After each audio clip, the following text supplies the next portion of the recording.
Adam et Ève ne l'ont jamais ressenti bien que le fils né. Mais après la chute de la honte devient constante et inévitable. Selon Genèse chapitre 2, verset 25, Genèse chapitre 2, verset 25, capable d'afficher pour nous, s'il vous plaît. Genèse chapitre 2, verset 25.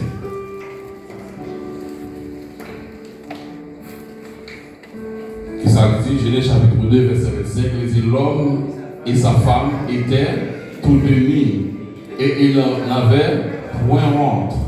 Ça veut dire que M. Damio, lorsque Dieu fait créer l'homme et il y a un manquement au niveau de l'homme a dit tous les animaux, les animaux européens, Adam il y a un manquement, il y a un vide pour côté.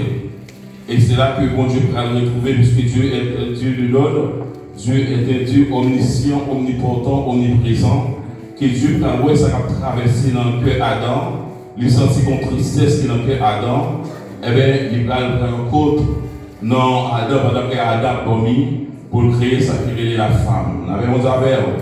Et c'est là que Adam va tourner pour être côté, l'incarné où on perd fille pour côté, il dit c'est si onze du berceau, cher dit ma chère, on avait la femme, on avait les affaires. Peut-être l'homme, tout nous pourrait, mais ça fait dire un garçon, une femme, ça fait dire nos filles à vouloir marier mes amis. Femme, c'est son manquement de l'homme qui est lié. Femme, pas facile. L'homme t'a de bailler femme au bon traitement. Ou t'as de regarder femme. On comprend combien pour l'homme. Mais malheureusement, tout, les filles, pas qu'on va aller. Alors, vous avez. Il faut que tout ça, tout gagne. Malheureusement, les filles, pas qu'on va aller. Parce que, en plus, les femmes, des fois, ils marient, mais il faut caser ça, ils travaillent pour le divorce. Alors, c'est pour montrer que l'homme, la honte pas développer dans l'homme. Parce que le péché pas commettre. Mais après le péché, Adam et Ève viennent manger l'arbre de connaissance fruit-là, que c'est là que M. Daniel Pralon, le bon Dieu, pral demander M. Daniel, côté après M. Daniel caché. La honte vient développer en dans l'homme. Et c'est ça que la honte va gagner en conséquence, parce que c'est le péché qui entraîne la honte en dans l'homme. Avec mon avoué, là nous comprenons ce qu'on dit là.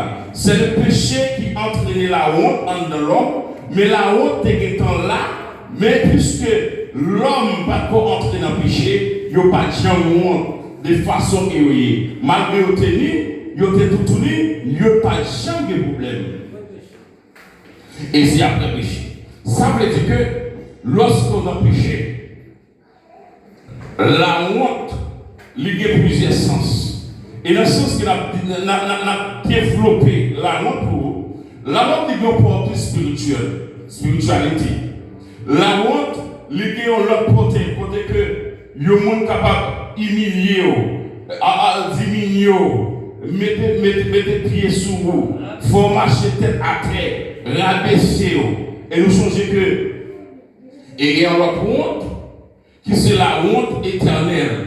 Côté au dernier jour, que le monde qui pas accepter à marcher selon la droiture, le monde qui pas accepter Jésus comme sauveur personnel, il pourra participer dans la honte éternelle. La vérité d'abord, jusqu'à présent, on va aller. On va avancer.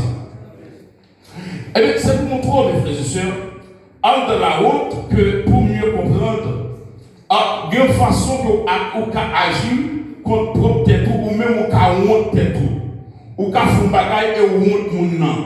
Par exemple, on va prendre l'apôtre Pierre, que Jésus te dit, ou à prier contre l'apôtre Pierre avant qu'on a chanté trois fois. L'apôtre Pierre, lorsque je regardais l'apôtre Pierre, il dit, mais non ça, nous te connaissons avec. Et puis, Pierre